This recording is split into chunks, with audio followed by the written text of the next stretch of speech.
When the red star exploded, Krypton wasn't born. It was forged in war. The first Kryptonian rose from that fire, and he didn't want peace.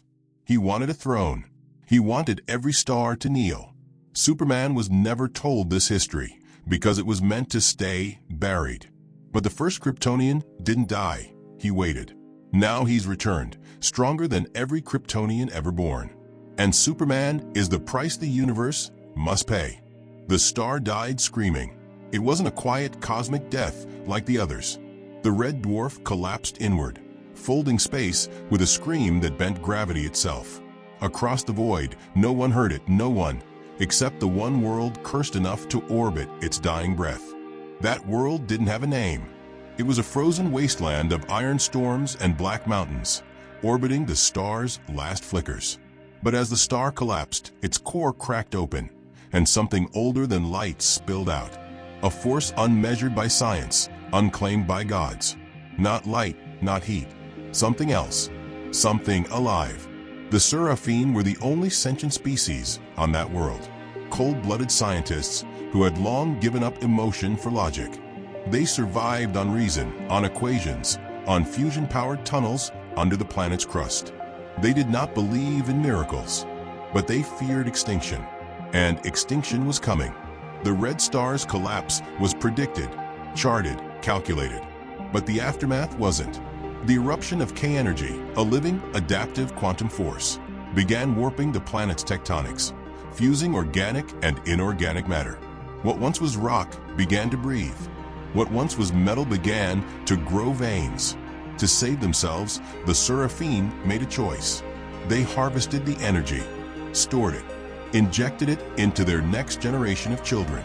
13 embryos, genetically perfected for atmospheric resilience and gravitational adaptability. But one embryo didn't just adapt, it changed. Subject 07 cracked its containment pod before full term. It absorbed more K-energy than any other. It didn't wait to be born, it forced itself into existence. When the growth chamber doors exploded outward, the scientists fell back in terror. What stood before them wasn't just a child. It was a giant, 7 feet tall, black and crimson skin glowing faintly, his skeleton semi-translucent and humming with energy pulses. His eyes were blank, but conscious. He looked around the lab like he'd been here before.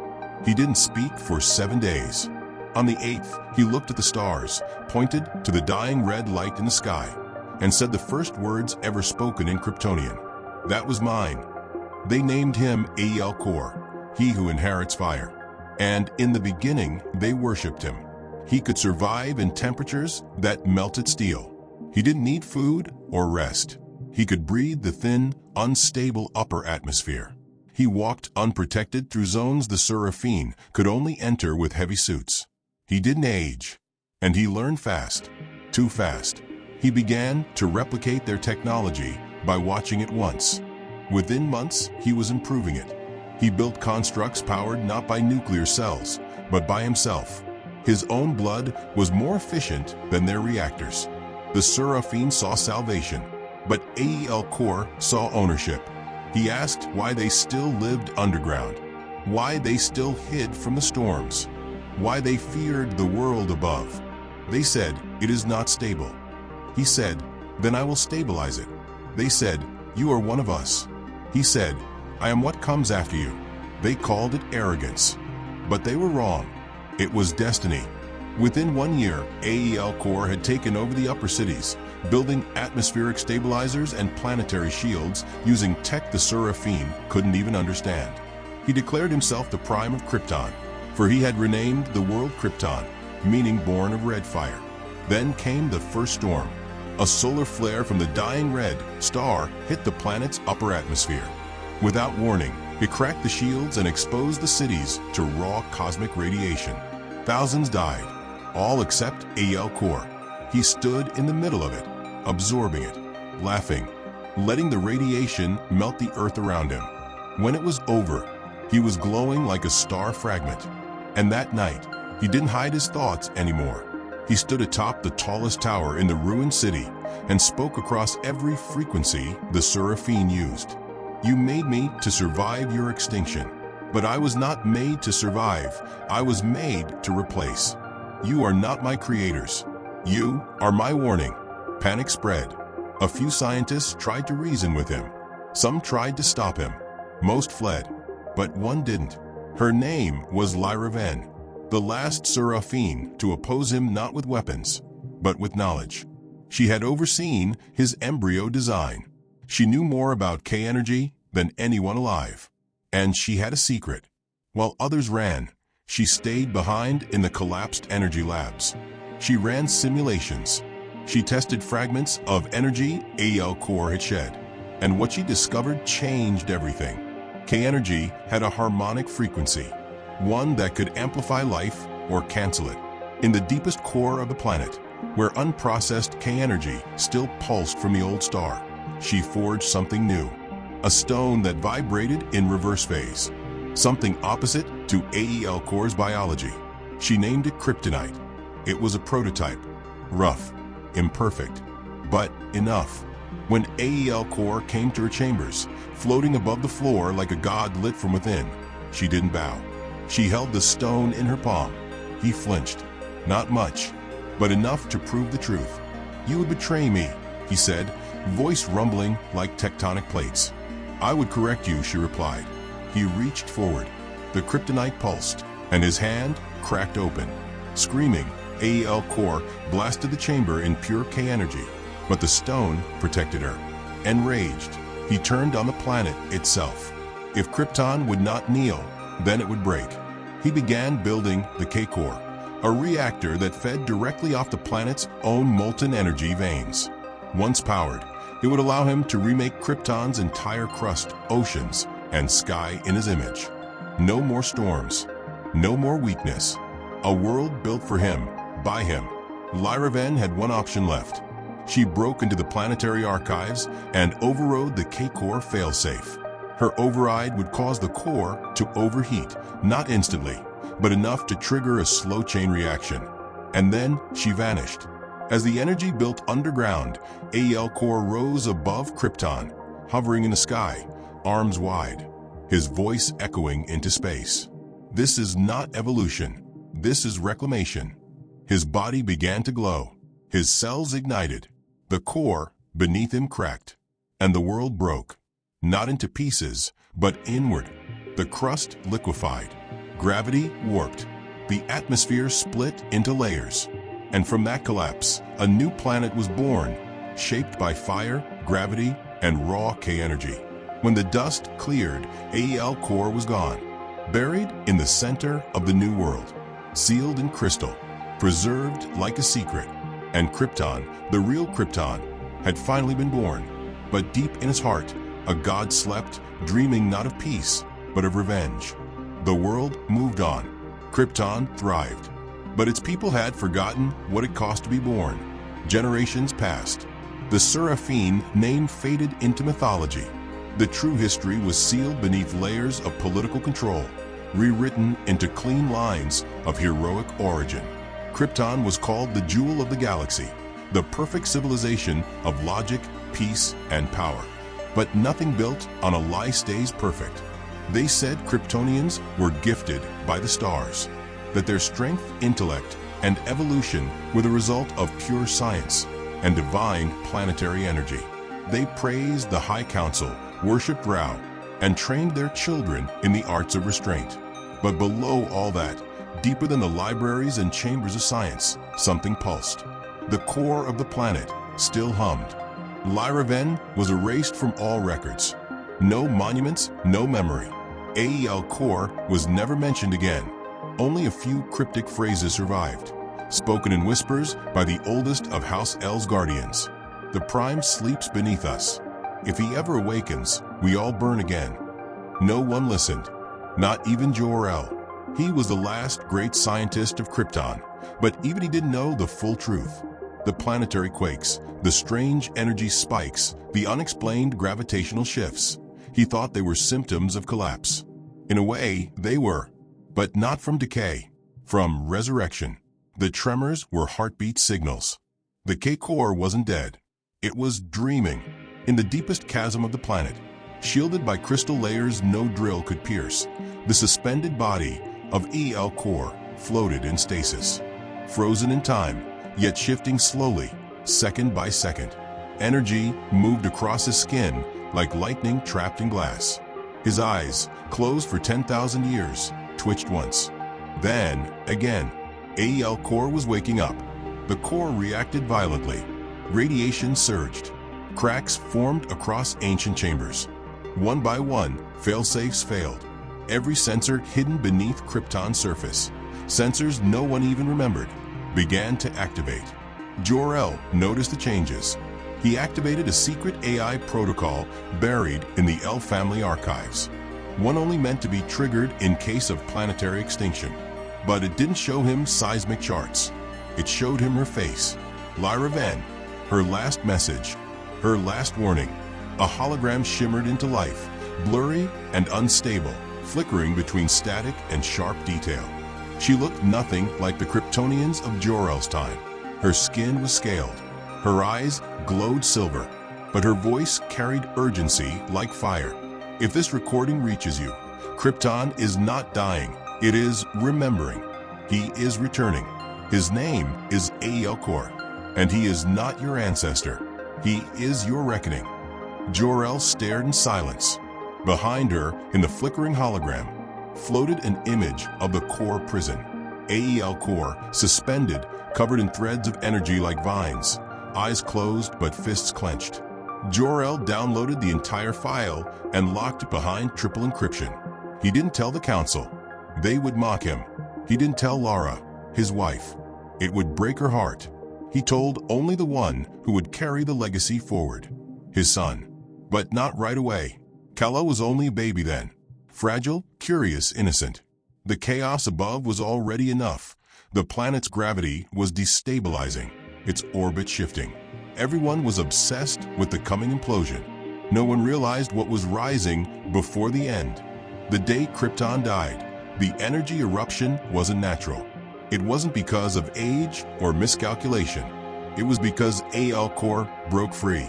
Moments before the launch of Kal-El's escape pod, the core sent out a final shockwave, an invisible pulse across space, faster than light. It carried no message, no sound, only a direction: Earth. The pod left Krypton with seconds to spare. As the world cracked behind it, flames swallowing cities, towers collapsing into light. Kal-El slept inside the pod, unaware of his origin, unaware of the shadow now chasing him through the stars. Kal-El was reborn inside the remains of the core, no longer fully flesh, no longer just Kryptonian. He had merged with the planetary energy system itself. He had become what the Seraphim feared most, a sentient energy being fueled by pure K radiation. But he was no longer bound to Krypton. He needed a new world, one where his legacy had fled. The journey took millennia, but not for him. In his form, time meant little. He slept through stars, passed through asteroid belts, burned silently through the void, until he reached a blue planet orbiting a yellow sun. And when he arrived, he didn't land. He waited. He waited for Kal-El to grow, for the child to become the man, for the last son of Krypton to become its greatest hero. He watched from the edges of solar storms, cloaked in energy particles invisible to human sensors. He tested Earth's defenses by sending fragments of K energy through meteorites. Watched how Superman responded, measured his power, his speed, his heart. Kal-El wasn't here for revenge.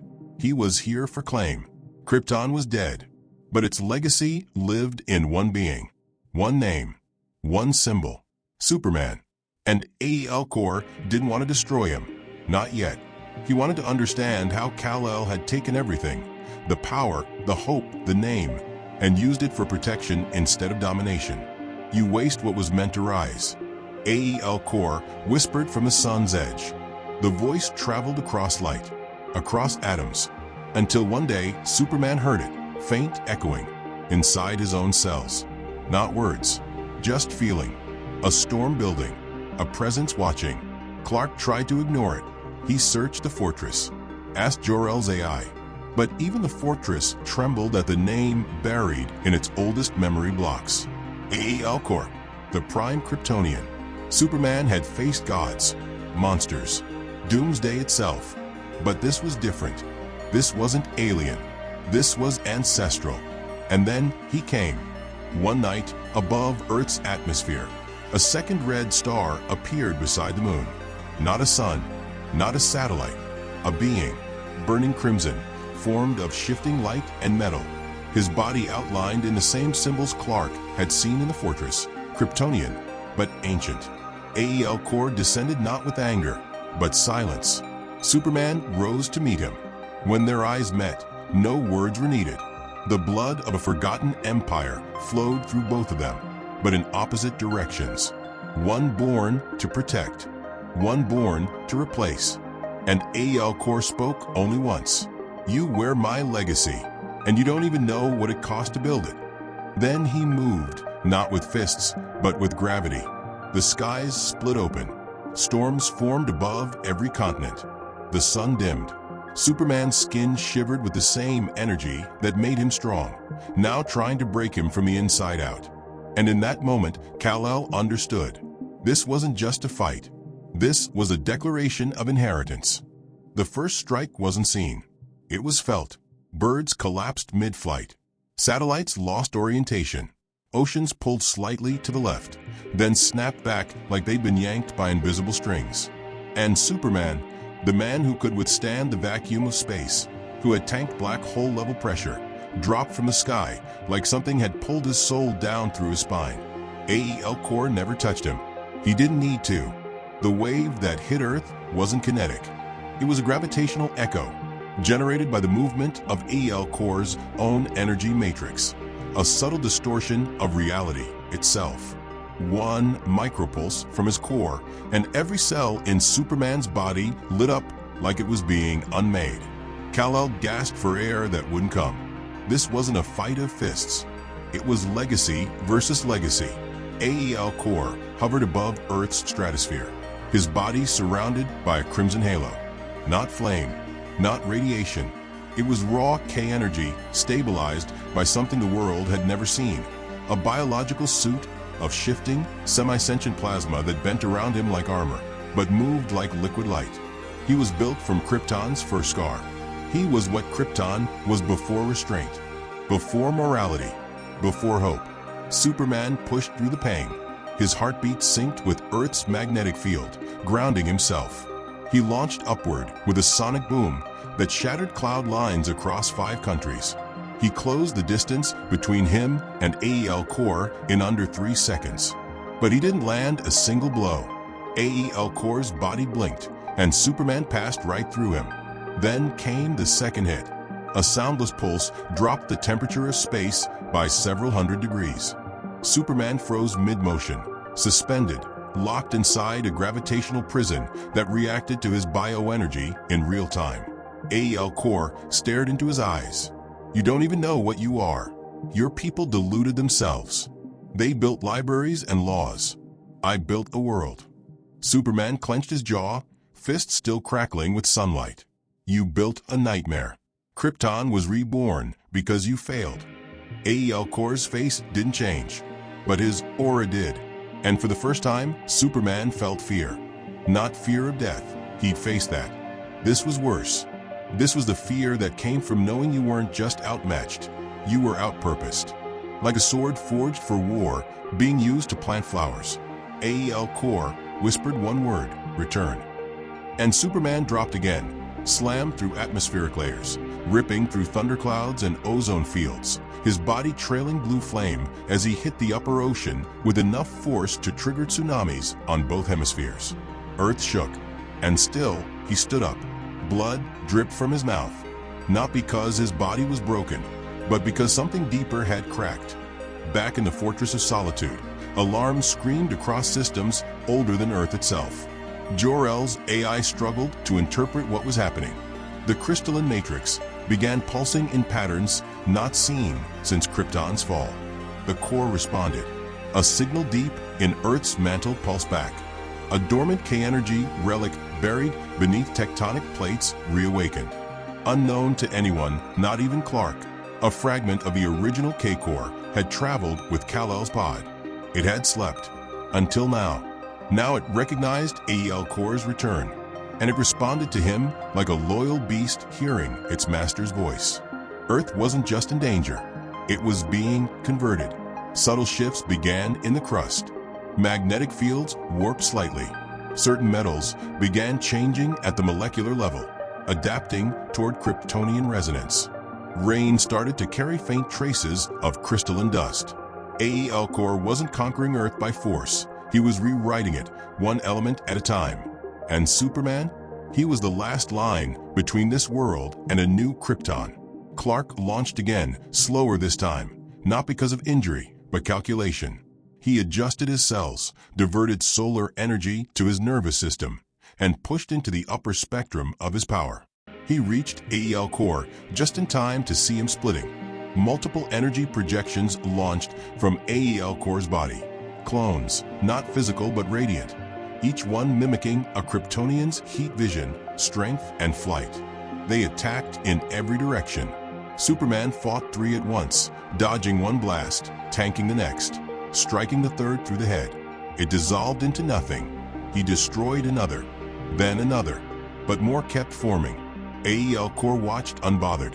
"You were made to defend," he said. "I was made to command." Superman unleashed a solar flare. The full burn. His skin ignited. Everything around him vaporized. The sky turned white for a moment. The ocean boiled. Satellites blinked out. And then silence. The clones were gone. So was AEL Core. Superman floated alone in the upper atmosphere, breathing heavily, drained. He scanned in every direction, switching from heat to X-ray to radiation. Nothing. Then something flickered behind him. AEL Core struck, not with power, but with memory. He touched Superman's mind. Not telepathy, not mind reading, something deeper. He activated ancestral memory encoded in Kryptonian DNA, something Kal-El had never accessed. And Clark saw it all. The truth of his origin, the war, the experiments, the civil collapse, the birth of kryptonite, the rewriting of history. AEL Core floating in the core, betrayed by the very people he saved. And for a split second, Superman felt pity. That was AEL Core's mistake, because pity recentered Clark's strength. Superman roared and headbutted AEL Core with the last burst of red sun-infused strength, shoving them both into Earth's upper crust. They smashed through a mountain, collapsed a glacier, and sent shockwaves through tectonic plates. But this time, AEL Core bled. His armor cracked, not because of the blow, but because Superman's heart had remembered who he was. "You're right," Clark said, panting, standing over the fallen god. "I was made to defend. That's why I'll never stop." AEL Core blinked. He looked at his own blood, shimmering silver plasma. Then he smiled. "You've earned my legacy," he said. Then his body exploded, not in fire, but in light. A massive pulse of K-energy ripped across the atmosphere, carving a new scar into Earth's magnetic field. Superman shielded as much as he could, but the world shook. Across the globe, people saw the sky shift colors. Satellites recorded a massive cosmic event. Seismographs went crazy. And in the center of it all, Superman fell. Unconscious, drifting, burned, but alive. AEL Core's body was gone, but he wasn't. His energy had scattered across Earth, embedding itself in minerals, technology, even the air, like a seed. And that seed had just begun to grow. He should have stayed down. Superman's body was broken, not in the way humans break, bones, blood, ligaments. His fractures were deeper, molecular. Energy pathways inside his cells had been overloaded, scorched from within by the blast AEL Core left behind. Every nerve hummed like an unstable reactor. He floated over a dying mountain, barely conscious. Below him, Earth was reacting. Something had changed. The pulse AEL Core left wasn't just power, it was a signal. A message written in pure K-energy, absorbed silently by Earth's core, its atmosphere, its machines. And worse, by Kal-El himself. He felt it. Every breath he took began syncing with something older. Every heartbeat began echoing a rhythm that wasn't his. Kryptonian symbols flashed in his mind that he'd never seen before, yet somehow understood. This wasn't an attack. It was infection. Back in the fortress, his systems went offline for 7 seconds. When they came back, the AI began speaking in fragmented sentences, not Jor-El's voice, but something buried deeper. A backup, a protocol from the first iteration of Krypton. Prime function restored. Bloodline confirmed. Terraform protocol initiated. Superman stumbled inside the fortress, dragging his body to the central console. "Stop it," he said. "Shut it down." But the fortress didn't listen. It didn't recognize him as master anymore, because now it had found someone older. AEL Core hadn't died. He had merged with Earth, with Krypton's ancient systems, and with Kal-El's own DNA. Not full possession, not control, but influence. Superman's powers began fluctuating. His heat vision activated without warning. His senses stretched across space involuntarily. His flight destabilized midair. His voice trembled when he spoke. And in the sky, clouds began to spiral in unnatural formations. The atmosphere was changing. Cities reported auroras forming in daylight. Rain turned dense and metallic in trace samples. Crops shifted color. Technology glitched in patterns, mimicking the crystalline language of Krypton's archives. AEL Core wasn't trying to win by war anymore. He was trying to make Earth into something else. And he was doing it through Superman. Kal-El locked himself inside a solar chamber, pushed himself beyond the red line. He bathed in artificial sunlight, trying to purify his body, strip away the energy AEL Core left inside. But every time he burned it out, it came back stronger. He punched through walls, screamed into the void, hid himself until the mountain cracked. Still, it remained. He looked at his hands, glowing faintly with energy that wasn't his own anymore. The symbol on his chest flickered, shifting between the House of El and something older. The mark of the Prime. That's when the voice returned. Not outside, inside. "You are becoming me." Superman collapsed. And for the first time in his life, he said words he'd never dared to speak. "I don't know who I am anymore." AEL Core had won half the war without lifting another hand. And the second half? It was about to begin. He didn't scream anymore. There was nothing left to scream. Just silence, cold, deep silence that lived inside his chest like something sacred had broken. Superman stood at the edge of the Earth's upper atmosphere, staring down at the world he'd sworn to protect. But something inside him wasn't his. His heartbeat carried a second rhythm now. His vision flickered between human cities and crystalline blueprints not yet built. The infection wasn't spreading. It was becoming him. Below, Earth changed by the hour. Metal in skyscrapers began twisting at night. Seeds germinated in half the time. Electrical pulses in major cities synced with the K-energy frequency humming from deep within Earth's crust. No one knew why, but everyone felt it. The planet was evolving into something Kryptonian, and Superman was its unchosen conductor. He tried to leave orbit. The infection grew stronger. He tried to suppress his powers. They turned against him. He tried to speak to the Justice League, but every monitor distorted into Kryptonian code before he could say a word. He was out of time. AEL Core had known from the beginning. This wasn't a war of fists. It was a succession, a passing of the throne by molecular theft. AEL Core didn't need to conquer Earth. He just needed Superman to lose faith in who he was.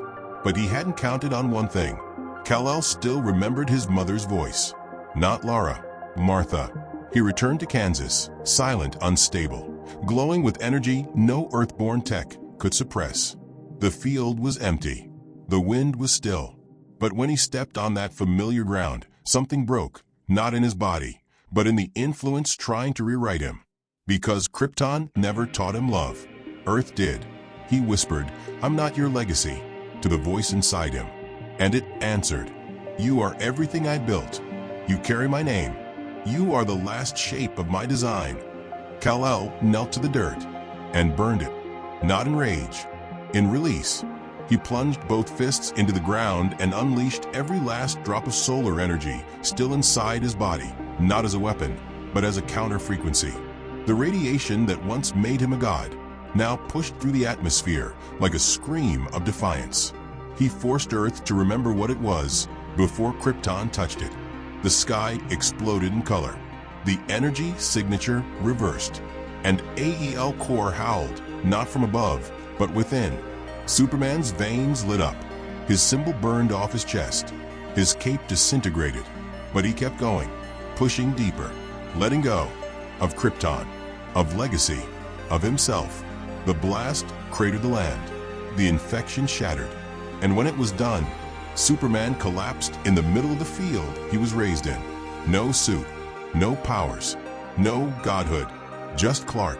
He lay still for hours, the sun rising slowly over the ruined farm. When he opened his eyes, they were human again, tired, empty, but free. The infection was gone, but so was everything else. His powers, his strength, his speed, all of it burned to save the planet that taught him how to care. No one saw the sacrifice. No statue would be built, but Earth kept spinning, because the last son of Krypton finally chose what his ancestors never could, to let go of power just to stay human. And that was the end of AEL Core, not by death, but by choice.